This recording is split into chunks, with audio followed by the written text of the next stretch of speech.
পড়াশোনায় নিয়মিত মনোযোগ ধরে রাখার জন্য প্রথমে একটি নির্দিষ্ট সময়সূচি তৈরি করা গুরুত্বপূর্ণ।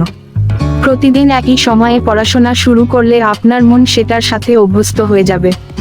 দ্বিতীয়ত, পড়াশোনার সময়ে সমস্ত বিভ্রান্তি, যেমন ফোন বা টিভি, দূরে সরিয়ে রাখুন। নিরিবিলি একটি জায়গায় বসে পড়াশোনা করুন যেখানে আপনি শান্তিতে মনোযোগ দিতে পারবেন।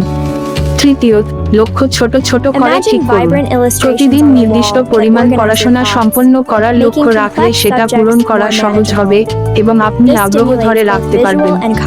এছাড়া পড়ার বিষয়গুলোর প্রতি আগ্রহ বাড়ানোর চেষ্টা করুন। তথ্যগুলোকে বাস্তব জীবনের সাথে যুক্ত করে ভাবুন, যা আপনাকে বিষয়টা সহজে মনে রাখতে সহায়তা করবে। অবশেষে, পর্যাপ্ত বিশ্রাম এবং শরীরচর্চার মাধ্যমে মস্তিষ্ককে সতেজ রাখুন।